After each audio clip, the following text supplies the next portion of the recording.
Markus pasal 2. Orang lumpuh disembuhkan.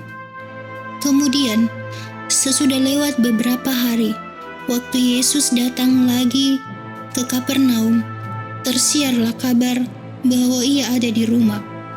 Maka datanglah orang-orang berkerumun sehingga tidak ada lagi tempat, bahkan di muka pintu pun tidak. Sementara ia memberitakan firman kepada mereka, ada orang-orang datang membawa kepadanya seorang lumpuh, digotong oleh 4 orang.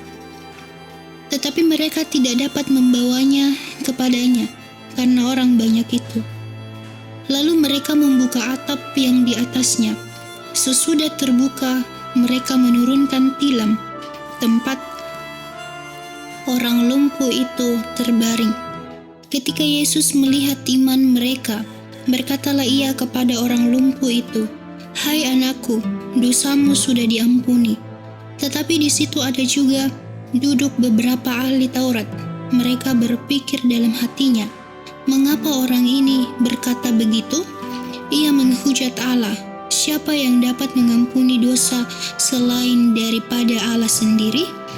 Tetapi Yesus segera mengetahui dalam hatinya bahwa mereka berpikir demikian. Lalu ia berkata kepada mereka, "Mengapa kamu berpikir begitu dalam hatimu? Manakah lebih mudah mengatakan kepada orang lumpuh ini, 'Dosamu sudah diampuni,' atau mengatakan, 'Bangunlah, angkatlah tilammu dan berjalan'? Tetapi supaya kamu tahu bahwa di dunia ini Anak Manusia berkuasa mengampuni dosa." Berkatalah ia kepada orang lumpuh itu, "Kepadamu kukatakan, bangunlah, angkatlah tempat tidurmu, dan pulanglah ke rumahmu." Dan orang itu pun bangun, segera mengangkat tempat tidurnya, dan pergi keluar di hadapan orang-orang itu. Sehingga mereka semua takjub, lalu memuliakan Allah. Katanya, "Yang begini belum pernah kita lihat." Lewi pemungut cukai mengikut Yesus.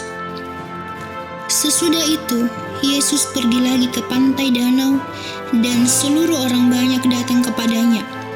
Lalu ia mengajar mereka. Kemudian ketika ia berjalan lewat di situ, ia melihat Lewi anak Alfeus duduk di rumah cukai.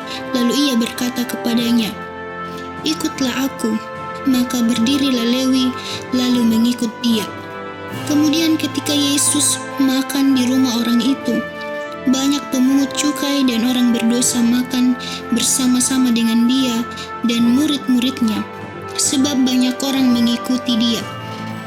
Pada waktu ahli-ahli Taurat dari golongan Farisi melihat bahwa ia makan dengan pemungut cukai dan orang berdosa itu, berkatalah mereka kepada murid-muridnya, "Mengapa ia makan bersama-sama dengan pemungut cukai dan orang berdosa?"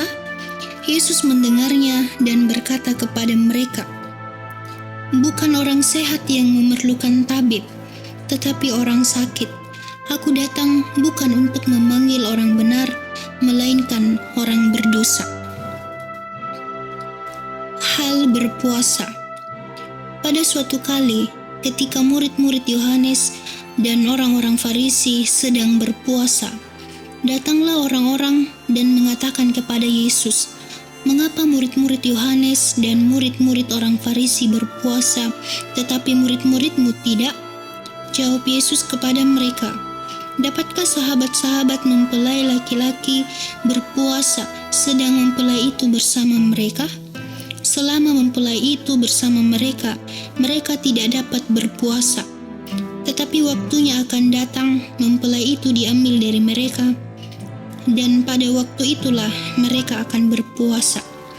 Tidak seorang pun menambalkan secari kain yang belum susut pada baju yang tua, karena jika demikian, kain penambal itu akan mencabiknya, yang baru mencabik yang tua, lalu makin besarlah koyaknya.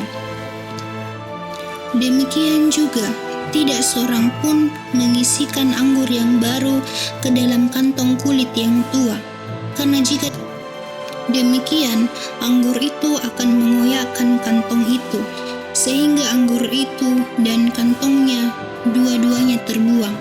Tetapi anggur yang baru hendaknya disimpan dalam kantong yang baru pula. Murid-murid memetik gandum pada hari Sabat. Pada suatu kali, pada hari Sabat, Yesus berjalan di ladang gandum, dan sementara berjalan, murid-muridnya memetik bulir gandum. Maka kata orang-orang Farisi kepadanya, "Lihat, mengapa mereka berbuat sesuatu yang tidak diperbolehkan pada hari Sabat?"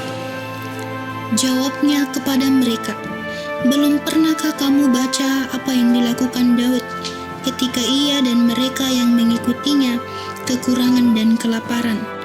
Bagaimana ia masuk ke dalam rumah Allah waktu Abiatar menjabat sebagai imam besar, lalu makan roti sajian itu, yang tidak boleh dimakan kecuali oleh imam-imam, dan memberinya juga kepada pengikut-pengikutnya?"